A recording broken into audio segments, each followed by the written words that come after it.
And hello YouTube, this is Thomas Judge back once again, and this is the first actual installment of my library tour, or my comic collection tour. And in this video I sort of just go through the DC New 52. I kind of planned to do a lot more, but ended up just going through my New 52 shelves and just chatting about that. Just a quick heads up, the sequence of comics that I'm going to show you are the ones that I have on my shelf, and that's the sequence that I like to have them in, because that seems like a decent, sensible reading order to me.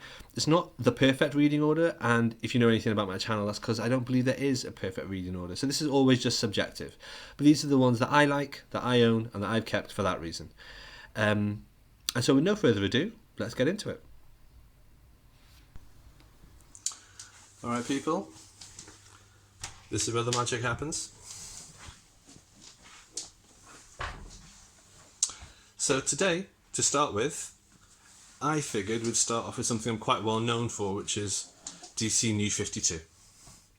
This is my personal New 52 collection. Before we even get into that, this is a IKEA Billy bookcase. This is the widest one they have, which is 80 centimeters wide. One thing I would always recommend is when you get one of these, make sure you get a spare shelf. As you can see, I've got one on the top there, just in case, because you never know when you want to mix up your shelving arrangements, and sometimes the shelves, individual ones, can be hard to find or turn up in different colours, and you want one the right shade as everything else, otherwise it looks kind of weird and wacky. Another thing I will point out is that you'll see here the little dots on the side of how I've arranged my shelves.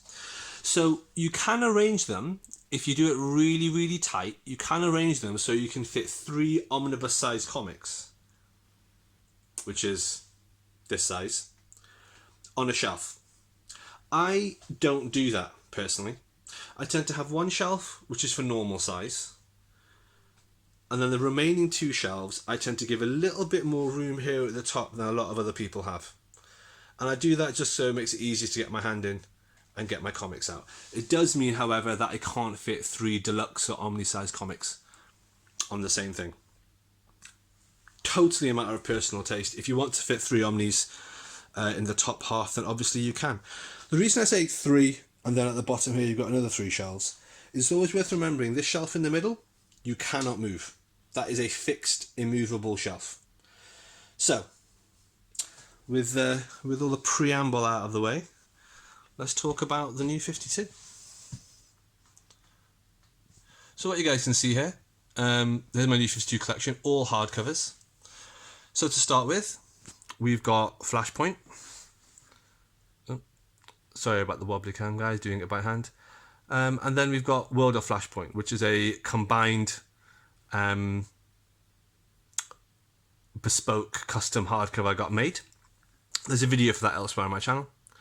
Then we have Superman American Alien, which I put there because really in terms of chronology it is the absolute first thing, and the spine doesn't really quite match anyway, so why not? Then we've got Justice League Origin. And then I've got a Superman Batman Cross World. It's a weird place to put it, but it is a story which is set very early in the New 52 continuity, so I actually felt it made more sense throwing it in there. Then we've got Batman Detective Comics Faces of Death, which I'm not a huge fan of, but it does have that very important moment where the Joker loses his face. Then we have Batman Court of Owls, City of Owls. Then we dive into some Batgirl. We've got Darkest Reflection, and we've got Nightfall Descends. Even though Nightfall is with a K, this isn't Nightfall from the 90s Batman comic Nightfall, confusingly enough. I don't know why Gail Simone did that, to be honest. However, Batgirl is excellent, absolutely excellent, and I would highly, highly recommend that. At that point, in terms of a reading sequence, I then put Batman and Robin, Born to Kill. And then I've got The Flash Volume 4, as you can see there on the spine, reverse. Now, The Flash is a funny one because the first 4 volumes are actually available as a omnibus edition, which I bought, but I didn't actually like most of it. I only liked the last part of it. And so for my collection here, I've only got Volume 4, reverse. I am planning on rereading it, and if I do like, or have come to like, the earlier stuff, I will probably buy those, but I won't buy those as an omnibus because obviously, as you can see here, it wouldn't really fit, it wouldn't suit the look. I'm more than happy to get those as standard size hardcovers. Jumping back in, we've got Batman and Robin Pearl, which is excellent. We've got Batgirl, Death of the Family, and then we actually have Batman, Death of the Family. Now, again, Batman Death of the Family is all in white, so it does stand out. It's quite jarring, but I'm more than happy with that. It adds a certain flavour and nuance to the series, and in terms of how it looks. Then we've got Batman and Robin, Death of the Family, which again, excellent volume. And then we've got some Batgirl. We've got Batgirl Wanted, and we've got Batgirl Deadline, which finishes off Gail Simone's Batgirl run. That's as much Batgirl as I collected, just because Batgirl is good, but it's only good when it's written by Gail Simone in the New 52. Right, then we have Batman Zero Year, Secret City. Then we have Batman Zero Year, Dark City. There is a Zero Year hardcover, which I am going to reread and debate whether or not I should add into this collection. I read it once, wasn't massively impressed, but opinions change over time. Then we've got Batman Incorporated, volumes 1 and 2, which is critical to read before you get to Batman and Robin, Requiem for Damian, for very obvious reasons.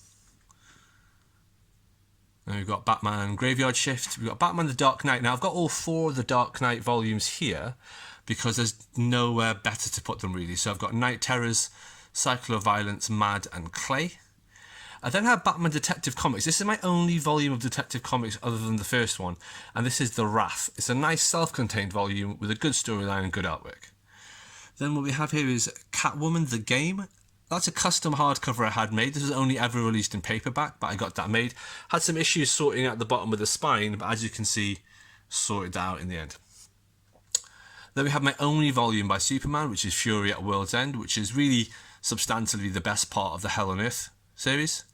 Then I have Batwing, In the Shadow of the Ancients, and that's a custom bind I had made out of 3 different trade paperbacks. Again, there's a video on my channel, but really liked Batwing. Then we have Aquaman, Volume 1 of Aquaman, which was The Trench. Then we have Justice League, Volume 2. If you remember, Volume 1 was way back there. So we have just Volume 2. And then we have, what's that? Superman, Wonder Woman, Power Couple. Great series. Really wish it had been better than it was. The first arc started strong, and then it just descended into death by crossover. Then we have Aquaman The Others, that's Volume 2. Then Aquaman Throne of Atlantis, which if you see my channel, you'll know that I actually combined the Justice League Volume 3, Throne of Atlantis, to make one combined hardcover. We then have 3 Green Lantern volumes, from Sinestro all the way up to the end, which is the end of the Jeff Johns run. We then have Action Comics Hybrid, which is actually the volume of Action Comics that follows Grant Morrison's trilogy of volumes. It's written and drawn by Tony Daniel, and it's actually pretty good. Then we have Justice League The Grid, and then we have Aquaman, Death of a King, and then Shazam, and that's pretty much the best place to read Shazam before you get into Justice League of America, the first volume, first hardcover of that, again written by Jeff Johns, and then that takes you into Trinity War, which seamlessly takes you into Forever Evil, which is the Forever Evil event. And then you've just got a couple more Justice League volumes there. As you can see, you've got Forever Heroes and Injustice League. And then you'll notice it changes its visual style a little bit, and what we have is Batman and Robin, The Hunt for Robin. So the interesting thing there is that Batman and Robin, The Hunt for Robin is volume 6, and then the previous Batman and Robin that we had was here, Requiem for Damian, and that's volume 4. And the thing is, I don't have volume 5, and that's because volume 5, which is called The Big Burn, is just not very good. It's just a Batman Two-Face story that could have happened anywhere and been written by anyone. Alright. This is agony on my arms. Right, okay, let's start again. So what we have here, we continue Batman and Robin. So we have Robin Rises, Volume 7, which is excellent. Then we have Batman Superman Siege, which is surprisingly good. Although Batman Superman was, again, sort of drowning in crossovers, a bit like Superman Wonder Woman. Siege is actually quite a good standalone. We then have Batman Endgame, which for a lot of people is where the Snyder Capullo series peaks. I continue with Super Heavy. And then I've got Robin, Son of Batman Volume 1, Robin War, Robin, Son of Batman Volume 2, and then I finish up with Batman Bloom and Epilogue, which are volumes 9 and 10 respectively. There is a volume of Superman here, The Men of Tomorrow, written by Jeff Johns. It's numberless, which is very frustrating and confusing. It's technically, I think, volume 6, but then the next volume is called volume 1 anyway. I covered this in my DC New 52 walkthrough in excruciating detail. But The Man of Tomorrow is a good story. Artwork's not really my sort of thing. It's done by John Romita Jr., as I recall, but the writing by Jeff Johns is pretty solid.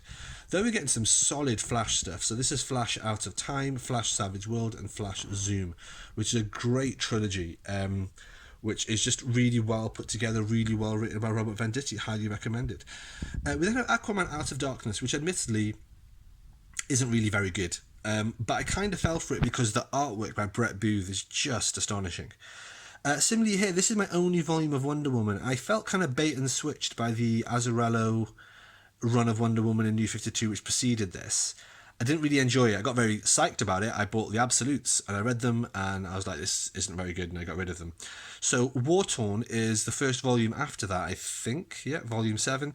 And it's written and drawn by the Finches. So I think it's written by David Finch, drawn by Meredith Finch, or other way around. Either way, it's really good. Having said that, the ones after it weren't great, but I'm planning on rereading them and sort of reflecting on whether or not I should actually include those in the collection. We then have Justice League, and this is the final climatic ending of New 52. We have Darkseid War Part 1, Darkseid War The One-Shots, The Power of the Gods, and Darkseid War Part 2. And that takes us to the end of the New 52. I do have Brian Hitch's Justice League of America, or his JLA collection here, Power and Glory, which is reasonably universally hated, but I quite liked it. And then I have here, you'll notice, a white Rebirth volume. So this is All-Star Batman, the First Ally, written by Snyder, and it's volume 3. There's 2 previous volumes of All-Star Batman, which are also in the Rebirth era. They're not very good. The third one, which is the last volume of All-Star Batman, is quite good. And unlike the DC Rebirth Deluxe editions, for some reason it was released in standard size hardcover. And so actually it provides a good fit here on my New 52 shelf. Alright, so then that's essentially, guys, my New 52. What do we have here? We just have the random paperbacks that I picked up. This is stuff that wasn't released in hardcover, but I liked, but wasn't good enough for me to convert to hardcover as I did with Catwoman. So what we have here is DC Rebirth One Shot, Suicide Squad, Justice League 3000, which I really like the idea of, but just was not executed well. Black Hawks, we've got one of the volumes of Stormwatch. I do need to pick up the other one. We've got Fury of Firestorm. The 2 first volumes are pretty solid. Captain Atom, which is the best Dr. Manhattan story ever told. And then the first Red Lantern story, which is told from the perspective of Atrocitus, which is really good.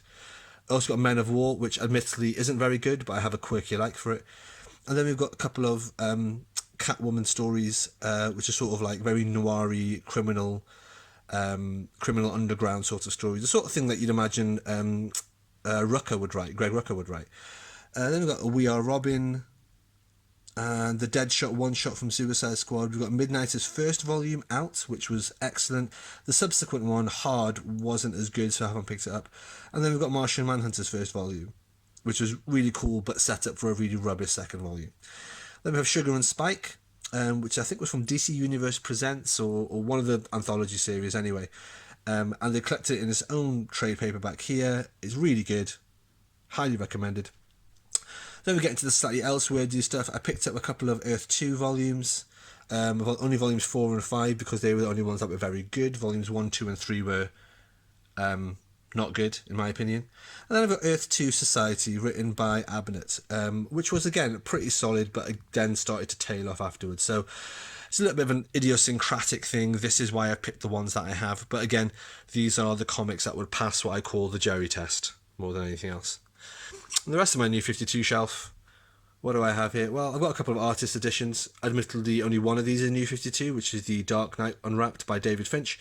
But all the unwrapped ones are kind of this deluxe size and format, and most of them are actually in the New 52. So when I pick up the Court of Owls Unwrapped, it'll go here. When I pick up Flashpoint Unwrapped, it'll go here. And when I pick up Suicide Squad Unwrapped, it'll go here. So I'll put Hush here, because why not? Superman Unchained, probably one of the best standalone New 52 stories, and actually quite criminal it didn't come out in an absolute. But it's in a deluxe size format, so it's better than nothing. And then I do have Volume 1 of Red Hood and the Outlaws, which is pretty unanimously hated. It's astonishing a Volume 1 was released. It's less astonishing that a Volume 2 hasn't been solicited. Why did I pick it up? I didn't mind it, actually, and I thought the story was okay, not great, but the artwork was just phenomenal. Absolutely beautiful. Kenneth Rocafort art. If you get a chance, you can check out some of the reviews on some other channels, or you can ask me to do one if you want. But I view it essentially as an art book first and a comic second. And then we have the only two omnibuses I picked up from the New 52 era. One is the Future's End omnibus, which only contains the Future's End one-shot. Future's End itself as an event was not very satisfying on any level. But the one-shots work quite well, and I'm happy to read them here in isolation in an omnibus without knowing any of the Future's End context and essentially pretending none of it really applies, just viewing it as kind of like Marvel what-if stories, if nothing else. And similarly, the DC Comics New 52 Villains omnibus, I would similarly view that in the same sort of way. It's really good, really interesting one-shots. And yeah, it's well worth reading whether or not you're into Forever Evil and that event or not, to be honest. The one thing I'd say about these is that neither of these omnibuses are utterly perfect. I'm obviously ignoring Red Hood because that's far from perfect. But in terms of Future's End and the New 52 Villains omnibus, neither of them are perfect, but I did buy them and I am keeping them. I'm not doing anything to them. And the reason I say that is I have a general rule that if a comic has a third or more issues in it which suck, I'll get it rebound and have those issues taken out. So essentially, if we go up to the Flashpoint Companion here, that's what I did. I read the 5 Flashpoint Companion volumes, and what I found was about 2/3 or 3/4 of the issues sucked. So I got it rebound. Whereas here, I went through it, both of them, in fact, Future's End and the Villains Omnibus, and whilst they did have some weak issues, unfortunately, the Joker issue in the Villains Omnibus is actually really weak, which is a bit of a shame. They don't have that many weak issues, and it's definitely not worth the hassle of getting them rebound into slimmer, more concise, better volumes. Alright, that took me substantially longer than I thought it was going to. So I'm going to draw an end to this series, or this video here, and we'll pick up the series next time when we start looking at Rebirth. Thanks for watching, guys.